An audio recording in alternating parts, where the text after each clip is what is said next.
무조건 잡아야 되는 상황. 내가 이제 주범이기 때문에. 근데 그걸 못 잡다 보니까 이제 그런 상황을 딱 붙는 순간 더 이상 여기서는 이제 발을 못 붙이겠거든요. 원래 계획은 어느 정도 이제 저희가 보이부 쪽에 제가 이제 그때 당시에 같이 저를 도와줬던 분들이 이제 도보이부에도 있었고 이러다 보니까 좀 사건이 좀 줌줌해지면 어느 정도 수습이 되지 않을까 이런 좀 어리석은 생각을 하고 있어요. 근데 이제 백두산까지 오는 기간이 거의 한 달 동안 걸렸잖아요. 네. 한 달 동안 상황이 내가 생각했던 것보다 더 엄중하게 흘러 들어온 거예요. 더 이상 안 되겠다 해서 그쪽에서 이제 제가 같이 일했던 이제 중국 브로커들한테 연락을 했죠. 내가 지금 전국 수배를 받고 이렇게 쫓겨가지고 여기까지 온 상태다. 이러니까 그분들이 넘어오라고. 중국까지 일단은 국경만 넘으면 안전하게 자기들이 처리할 테니까 어떻게든 넘어만 오라고. 진짜 그때 이제 생각 딱 본 건 내가 헛살진 않았구나. 진짜. 내가 많은 사람들을 한국으로 보내주긴 했지만 솔직히 그 중국 사람들도 이제 저랑 앞으로 이제 같이 일을 못 하잖아요. 그렇죠. 모른다고 하면 끝인데 그때는 저 혼자도 아니고 이제 뭐 아빠도 있었고 이러다 보니까 그 비용도 이제 그 사람들이 지불을 해야 되는 건데 이렇게 고맙게 이제 넘어서게 된 거죠. 그래서 그 브로커들의 이제 도움으로 저희는 뭐 태국까지 한국까지 거의 뭐 돈 일절 한 푼 안 드리고 그 친구들이 돈을 다 내줘가지고 이렇게 오게 됐어요. 그래서 이제 태국에서 누나를 만나고 진짜 누나 소식은 어떻게 처음 들었어요? 거기 태국에서 처음 들은 거? 네. 감옥에서 처음 들은 거네. 소식을 갖다 처음에 들을 때. 그러니까 이게 네. 처음에는 어떻게 소식을 들었냐면 저희가 태국이라는 데는 한 번에 사람이 이제 모이면 한국으로 오고 모이면 한국으로 오고 이런 시스템이에요. 그러면 저희가 거기서 한 달 동안 있는단 말이죠. 근데 저희 지역에서 살던 사람이 이제 웬만한 사람은 저희를 다 알아요.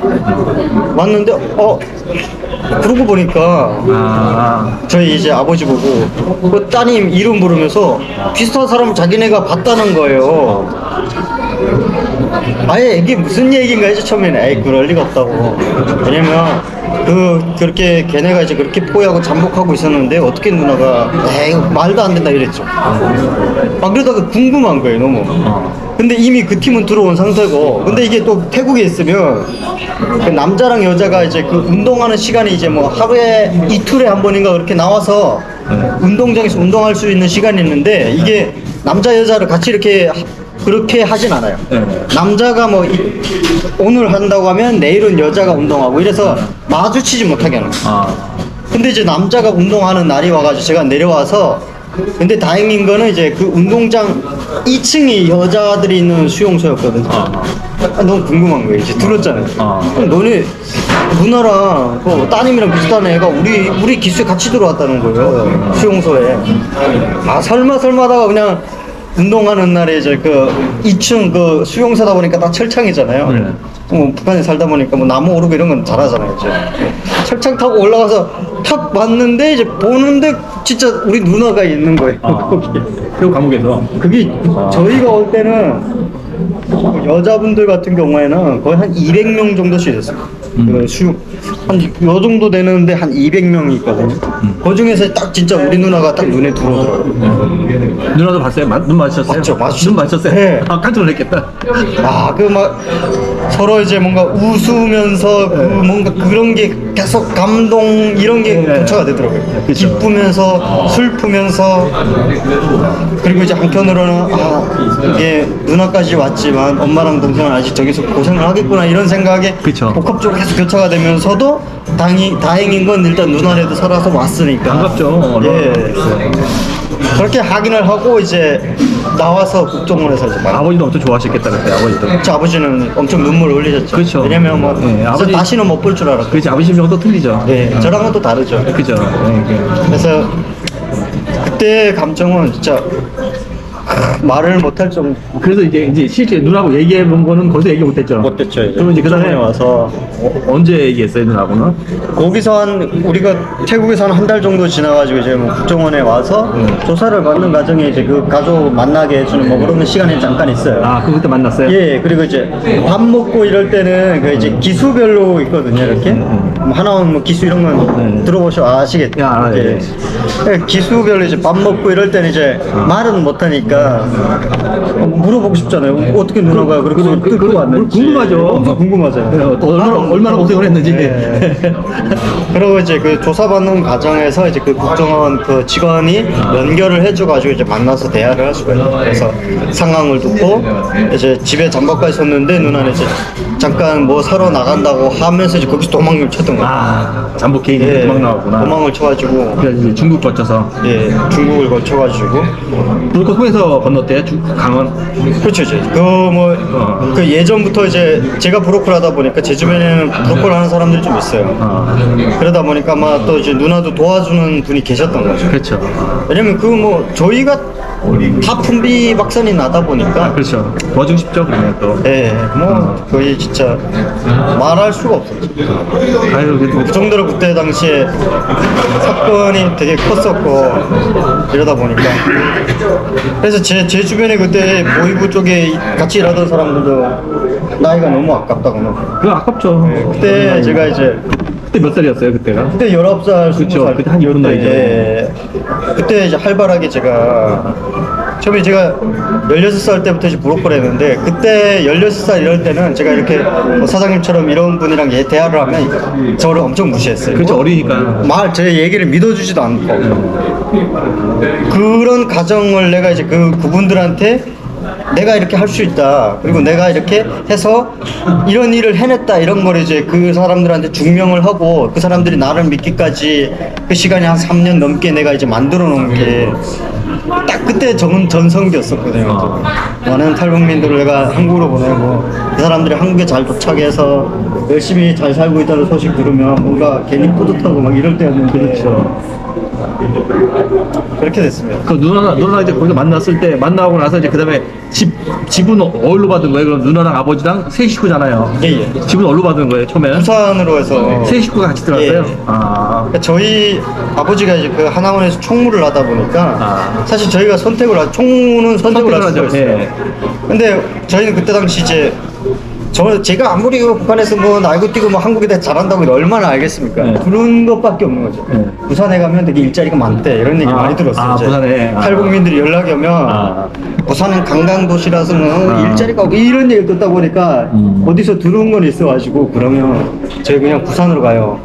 굳이 그 서울을 받을 수가 있는데 제 그러네요. 아버지가 총무를 해요. 그러네요. 그래서 부산을 갔는데 일자리가 없더라고요. 갔어요. 그 일부러 부산을 선택하셨구나. 예, 선택을 해서 간 거죠, 이제 부산. 근데 뭐 저희가 이제 해운대 쪽에 집을 받았었는데 일자리도 없고 그 거의 식당밖에 없고 식당도 솔직히 우리 같은 사람 처음 오면 안 받아주잖아요. 무슨 그렇죠. 말인지 뭐 알아듣지도 못하고 서빙도 못하는지 물어봤으니까. 그렇죠. 그러다 보니까 이제 저는 또 이제 경기도권으로 올라와서 거기다 반납할 거네, 지금. 부산에 지금. 만나고 나서 그냥 아버지는 그냥 살았죠. 나중에. 저희 아버지는 그쪽 부산에서 그냥 계시고 저는 이제 저대로 처음에 대학 공부를 한답시고 그러니까 대한민국에 금방 왔을 때는 뭔가 이제 지금까지는 내가 뭐 남들을 많이 살리면서 이렇게 어떻게 보면 살짝 꿀값을 떨었잖아요. 이제는 뭔가 나를 위해서 내 가족을 위해서 이제 북한에 엄마도 있고 동생도 있으니까 나의 꿈을 위해서 열심히 살아보자 해가지고 대학교 시험을 봐가지고 대학교 들어가서 공부를 하려고 했는데 이제 그때 당시에 한국에 나온 시점이 거의 1년 되잖아요. 이제 북한을 떠났지. 그때 이제 북한에서 저랑 예전에 연락했던 그런 브로커들이랑 통화를 해보니까 이제 거의 뭐 엄마는 뭐 잡혀서 들어가고 뭐 동생은 친척집 돌아다니며 이렇게 거의 막 진짜 흔히 얘기하면 꽃제비 생활하면서 이제 친척집 돌아다니며 한 끼 먹으면 이렇게 이런 얘기 딱 듣는 순간 공부를 못 하겠더라고요. 머리가 안 들어. 되게 화나겠다. 되게 막 혼란스럽고 울분이 막 너무 나 때문에. 그렇죠. 그래가지고 이제 제가 그때 이제 공부를 접고 내가 이제 할 수 있는 건 빨리 돈을 벌어서 엄마랑 동생을 데려오지 않으면 내가 돈을 벌어서 보내줘야 된다 이런 강박감이 딱 생겨가지고 그때부터 이제 회사를 다니기 시작했던 거죠. 그래서 뭐 처음에 백화점도 다니고 거기서 그때 당시 백화점에 다닐 때 월급 170인가 뭐 그 정도밖에 못 받았거든요.